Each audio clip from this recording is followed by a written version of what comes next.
మనందరిలోనూ 2 types of personalities అయితే ఉన్నాయి. మనం కూర్చొనున్నప్పుడు మన ఎదురుంగా ఎవరైనా వస్తే వాళ్ళని చూసి మనం రెస్పెక్ట్ ఇవ్వచ్చు. లేదా వాళ్ళని ఇగ్నోర్ చేయొచ్చు. మనం ఎందుకిలా బిహేవ్ చేశామంటే, మన ఎదురుంగా ఉన్న వ్యక్తి దగ్గర ఒక వస్తువు ఉందా లేదా అనైతే మనం చూస్తాం. అదే డబ్బు. ఈ సమాజంలో మనకి రెస్పెక్ట్ దొరకాలంటే మన దగ్గర డబ్బు అనేది చాలా ఇంపార్టెంట్. ఈ నిజాన్నే తమిళ్ సినిమా అయిన 'తాయ్ కిళవి' అనే చిత్రంలో చాలా అద్భుతంగా అయితే చూపించారు. ఈ సినిమా చూస్తుంచేపులు నాకి ఒక వ్యక్తి అయితే గుర్తుకొచ్చాడు. అతనే గురుగ్రామ్‌కి చెందినటువంటి దయాళ్. ఇతని వీడియో అయితే చాలా వైరల్ అయింది రీసెంట్‌గా. అతనైతే చెప్తాడు, "నా దగ్గర జాబ్ ఉన్నప్పుడు మా ఫ్యామిలీ నన్ను ఒకలా ట్రీట్ చేసింది. జాబ్ లేని తర్వాత నా ఫ్యామిలీ నన్ను మరోలా ట్రీట్ చేసింది. జాబ్ పోయిన తర్వాత నేను 2 రొట్టెలనడిగితే మా నాన్న వ్యంగ్యంగా, ఏమే నీ కొడుక్కి ఇంకా 2 రొట్టెలు కావాలంట చూడు" అని ఎగతాళి చేశాడు నన్ని. దాన్ని చూసి నాకు చాలా బాధేసింది.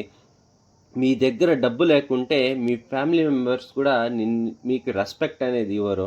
అండ్ అఫ్‌కోర్స్ నన్ను కూడా దీనికన్నా చాలా హీనంగా అయితే ఎగతాళి చేశారులెండి కోవిడ్ టైంలో నా దగ్గర జాబ్ లేనప్పుడు. Okay. Let's coming to the point. చూసారు కదా!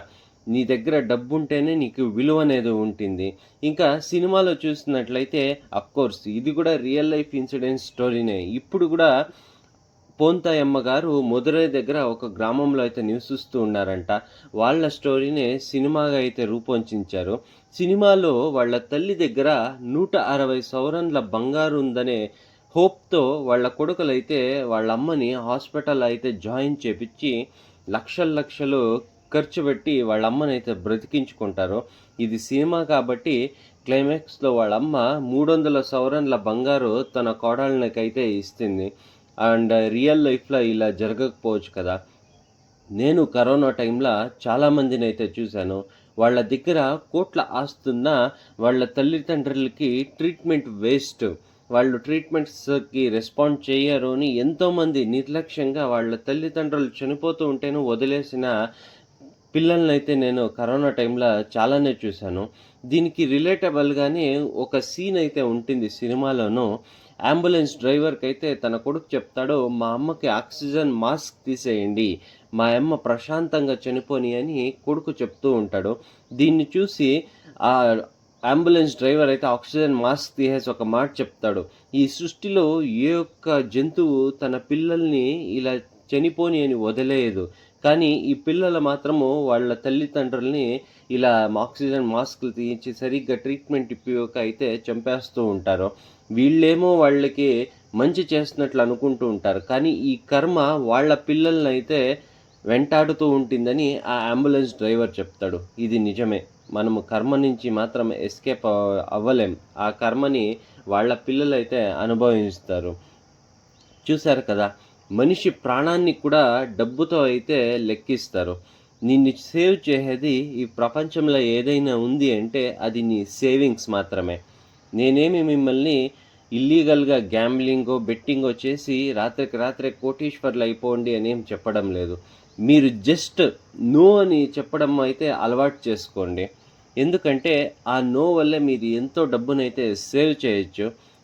మీ సంపాదన ఎంతైనా కానివ్వండి. 15,000, 20,000, 30,000 ఇది పాయింట్ కాదు. మీరు సేవింగ్ చేస్తున్నారా లేదా అనేదే పాయింట్. ఎలా అంటే ఇప్పుడు ఒక గ్రూప్ ఆఫ్ ఫ్రెండ్స్ ఉంటారు.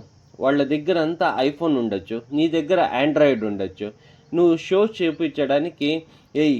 నేను కూడా ఐఫోన్ కొనాలి" అని ఈఎంఐ చేసి ఐఫోన్ కొనే బదులు ఆ ఆండ్రాయిడ్ ఫోన్‌తోనే అడ్జస్ట్ అవ్వు. ఎందుకు కుదరదా? అవుతుంది. అది మన చేతుల్లోనే ఉంటుంది.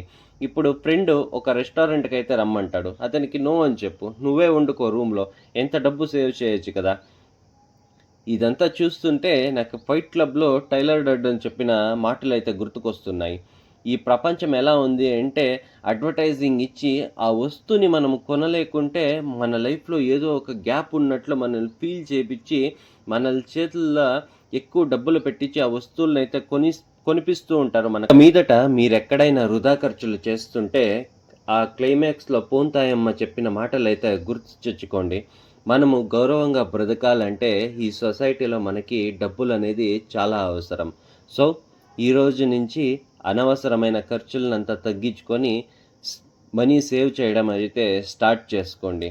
ఓకే. ఐ హోప్ మీరు ఈ రోజు నుంచి సేవింగ్స్ స్టార్ట్ చేస్తారని అనుకుంటున్నాను. ఈ వీడియో ఇష్టమైతే మీరు లైక్ చేయండి, షేర్ చేయండి, సబ్స్క్రైబ్ చేయండి. Thank you.